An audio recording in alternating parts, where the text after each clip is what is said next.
రాష్ట్ర రోడ్లు భవనాల శాఖ మంత్రి బీసీ జనార్దన్ రెడ్డి తెలిపారు. విధ్వంసం నుంచి అభివృద్ధి వైపు అడుగులు. రాష్ట్ర రోడ్లు భవనాల శాఖ మంత్రి బీసీ జనార్దన్ రెడ్డి తెలిపారు. వైసీపీ విధ్వంసకర పాలన నుంచి అభివృద్ధి వైపు కూటమి ప్రభుత్వం అడుగులు వేస్తుందని ఆయన పేర్కొన్నారు. బుధవారం మచిలీపట్నంలో పలు రహదారుల నిర్మాణ పనులకు ఆయన శంకుస్థాపన చేశారు. అనంతరం మీడియాతో మాట్లాడుతూ కూటమి ప్రభుత్వం వచ్చిన తర్వాత రాష్ట్రంలో రహదారుల కోసం 3,300 కోట్లు మంజూరు చేసి అన్ని రహదారులను గుంతలు లేకుండా చేస్తున్నామని తెలిపారు. విధ్వంసంతో మొదలైనటువంటి పాలన ఆఖరికి రాష్ట్ర రహదారులను కూడా విధ్వంసం చేసి ఏ రోజు కూడా రెన్యూవల్ గాని గుత్తలు పుచ్చిన పాపాన పోలేదు. అదే కూటమి ప్రభుత్వం వచ్చిన తర్వాత ఏదైతే మేము అధిక ప్రాధాన్యత ఇవ్వాలనుకున్నామో ఆర్ఎండ్బి డిపార్ట్మెంట్ ద్వారా 3,300 కోట్ల రూపాయలు రాష్ట్ర చరిత్రలోనే ఒక్క సంవత్సరం లోపలనే 3,300 కోట్ల రూపాయలు శాంక్షన్స్ చేసి ఈ రోజు రహదారులన్నీ కూడా గుంతలు లేని మయంగా చేస్తా ఉన్నాము.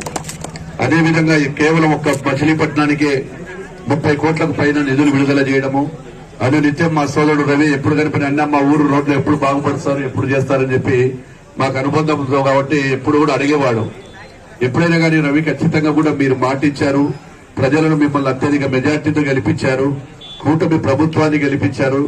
ఈ రోజు మనం ప్రజల రుణం తీర్చుకోవాల్సిన బాధ్యత ఉందని చెప్పి దానిలో భాగంగానే ఆర్థికంగా ఇబ్బందులు ఉన్నప్పటికీ కూడా గౌరవ ముఖ్యమంత్రి గారి ఆదేశాలు, వారి సహాయ సహకారాలు, అదేవిధంగా డైలీ లోకేష్ బాబు కూడా రోడ్ల పరిస్థితి ఎంతవరకు వచ్చిందని కూడా వారు కూడా ఆరాధిస్తూ ఉంటారు.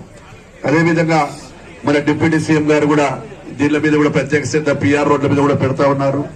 ఏదేమైనా ఈ రోజు ఈ యొక్క కార్యక్రమాలను అదృష్టంగా భావిస్తా ఉన్నాము. ఇంకా కొన్ని పనులు కూడా చెప్పడం జరిగింది సోదరుడు.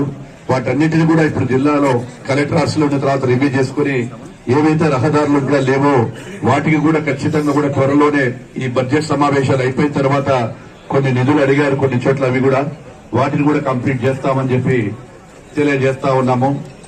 అదేవిధంగా ఇప్పుడు మచిలీపట్నం నుండి కమ్మవారి చెరువు వయా చిన్నాపురం రోడ్డుకు 6 కోట్లు, అదేవిధంగా వయా కోనకు 1.5 కోట్లు, తాళ్లపాలెం నారాయణపురం 3 కోట్లు, అదేవిధంగా నారాయణపురం 3 కోట్లు. ఇలా అన్ని ఏదైతే ఇంపార్టెంట్ రోడ్లు ఉన్నాయో ఆ రోడ్లకన్నీ కూడా నిధులు శాంక్షన్ చేసి కొన్ని కంప్లీట్ అయ్యాయి, కొన్ని ఇంకా జరుగుతూ ఉన్నాయి. వాటిని కూడా అధికారులకందరికీ కూడా ఆదేశాలు ఇవ్వడం జరిగింది. వాటన్నిటిని కూడా త్వరలోనే కంప్లీట్ చేస్తామని తెలియజేస్తూ ఇక్కడికి వచ్చినప్పుడు స్వాగతం పలికిన ప్రతి ఒక్కరికి కూడా హృదయపూర్వక ధన్యవాదాలు తెలియజేస్తాను. జై హింద్, జై తెలుగు.